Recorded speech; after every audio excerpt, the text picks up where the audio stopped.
ये कहानी है जमालपुर गांव में रहने वाली चंपा की। चंपा पूरे गांव की दुलारी थी क्योंकि वो हर समय किसी की भी मदद को तैयार रहती।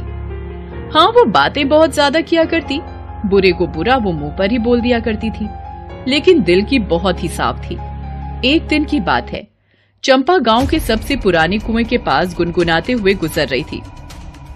ओ पालनहारे निर्गुण और न्यारे, तुमरे बिन हमरा कौनो नहीं। तभी उसे वहां एक बकरी के मिमियाने की आवाज सुनाई दी। अरे, ये बकरी की आवाज कहां से आ रही है? चंपा ने इधर उधर देखा लेकिन उसे कोई बकरी दिखाई नहीं दी। वो फिर गुनगुनाते हुए आगे जाने लगी, लेकिन तभी उसे फिर से बकरी के मिमियाने की आवाज आई। उसने फिर इधर उधर देखा लेकिन इस बार भी उसे कोई बकरी दिखाई नहीं दी। तभी फिर से उसे बकरी की आवाज सुनाई दी। उसने आवाज की दिशा में देखा तो मन ही मन घबरा गई। हे भगवान, ये आवाज तो इस कुएं के पास से आ रही है। चंपा भागी भागी कुएं के पास गई। जैसे ही उसने कुएं में झांका उसके होश उड़ गए। कुएं में एक बकरी गिर गई थी और वो उसमें डूब रही थी। चंपा को कुछ समझ नहीं आ रहा था कि वो क्या करे क्या ना करे। वो कुएं की रस्सी के सहारे खुद कुएं में उतर गई और वहां से बकरी को बचाकर बाहर ले आई। तब तक गांव के कुछ लोग कुएं के बाहर इकट्ठा हो गए थे। गांव के लोग चंपा की तारीफ कर रहे थे लेकिन भीमा का मुंह बना हुआ था। अरे, क्या जरूरत थी इस मामूली सी बकरी के लिए अपनी जान जोखिम में डालने की? बिना वजह झांसी की रानी बनती रहती है। अरे भीमा, जान किसी की मामूली नहीं होती है, वो तो सबकी कीमती होती है। अगर इसकी जगह तू भी होता तो भी मैं तुझे कुएं में बचाने के लिए उतरती। गांव वालों ने भी चंपा से अपनी सहमति जताई, लेकिन भीमा का मुंह बना ही रहा। असल में भीमा चंपा को बिल्कुल पसंद नहीं करता था, क्योंकि एक बार उसने पूरे गांव के सामने उसकी पोल पट्टी खोल दी थी कि वो मिलावटी अनाज बेचता है। गांव की पंचायत लगी है, चंपा खड़ी है, वहां मुखिया जी बैठे हैं। भीमा सिर झुकाए सबके सामने खड़ा है। शाबाश चंपा, तुमने बहुत बड़ा काम किया है। भीमा, हम लोग तुम पर इतना भरोसा करते थे और तूने इस भरोसे की आड़ में लोगों को जहर खिलाना शुरू कर दिया। मेरे रहते हुए इस तरह की बेईमानी बर्दाश्त नहीं की जाएगी। इसे कड़ी से कड़ी सजा दी जाए मुखिया जी, इसे गांव से निकाल दिया जाए। हो, इसे गांव से निकाल दिया जाए। ठीक है, सारे गांव वालों की यही इच्छा है तो 24 घंटों में भीमा को ये गांव छोड़कर जाना ही पड़ेगा, नहीं तो इसका सामूहिक बहिष्कार किया जाएगा। मुखिया जी, मुझे माफ कर दीजिए, अब ऐसी गलती नहीं होगी। मेरे बाप दादा इसी गांव में जिए, यहीं मरे भी। हमें यहाँ से मत निकालिए, आज से मैं बेईमानी का रास्ता छोड़ दूंगा।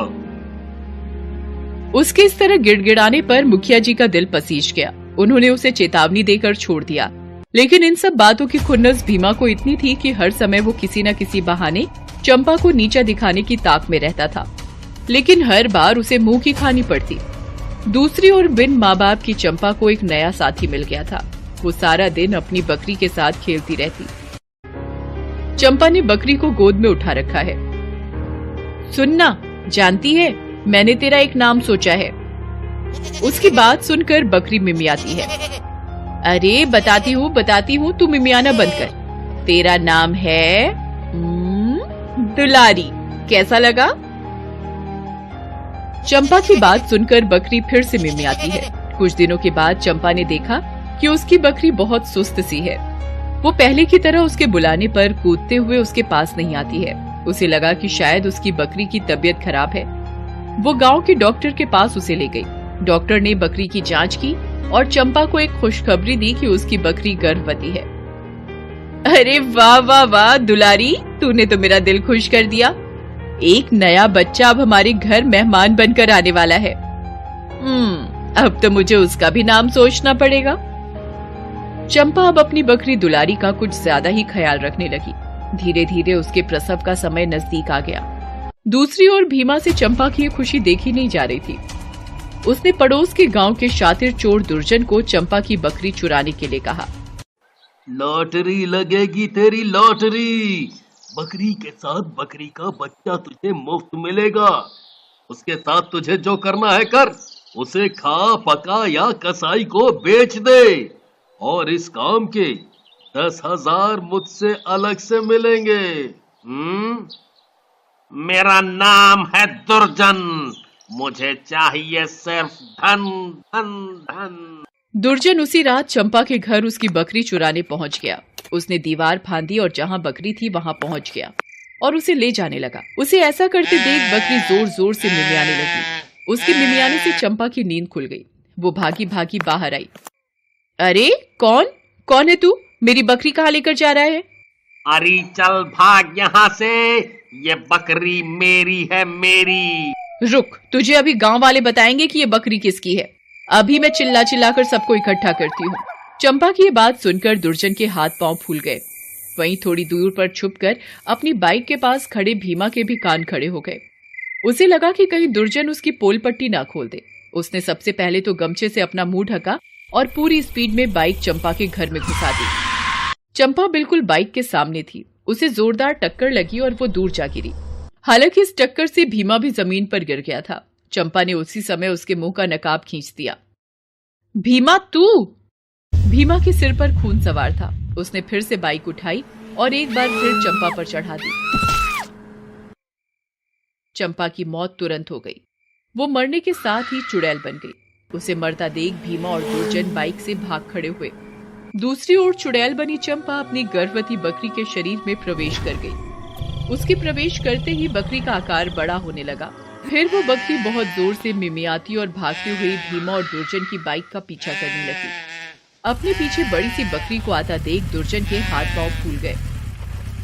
भीमा भाई, ये देखो हमारा पीछा कितनी बड़ी बकरी कर रही है। मुझे तो डर लग रहा है। अरे बकरी है, कोई शेर नहीं जो तुम डर रहे हो।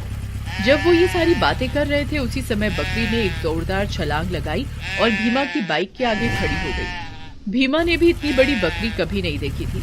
उसे देखकर वो भी थोड़ा डरा, लेकिन उसने हिम्मत नहीं छोड़ी और पूरी स्पीड में बाइक को बकरी से टकरा दिया।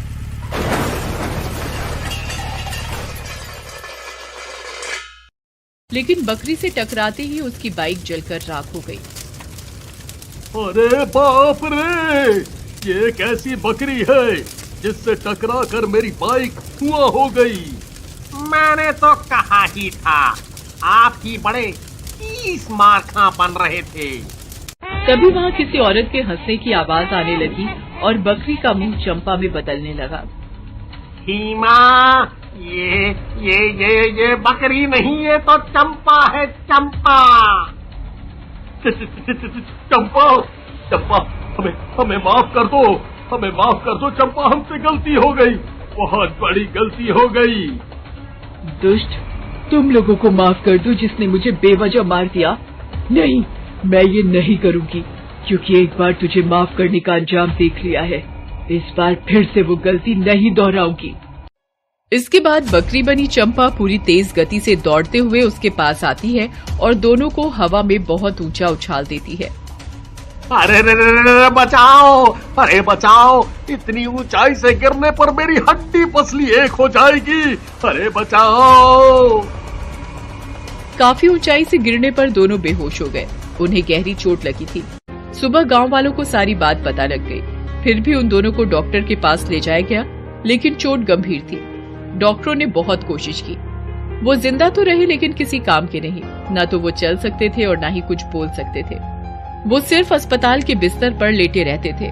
2-3 महीने उनकी हालत ऐसी ही रही। एक दिन दोनों की मौत हो गई। कुछ दिन बाद चंपा की बकरी ने एक प्यारे से मेमने को जन्म दिया। गांव वालों ने उसका भी नाम चंपा ही रखा। चंपा के असमय चले जाने के बाद सभी चिंतित थे कि आखिर उसकी बकरी दुलारी का क्या होगा। तभी मुखिया जी ने कहा कि वो उसे पालेंगे। न सिर्फ पालेंगे बल्कि उन्होंने सरकार की मदद से गांव में पशुओं का एक अस्पताल बनवाने की भी बात कही। चंपा की आत्मा जो अब भी अपनी बकरी को लेकर चिंतित थी, इसके बाद उसे मुक्ति मिल गई। Thanks for watching.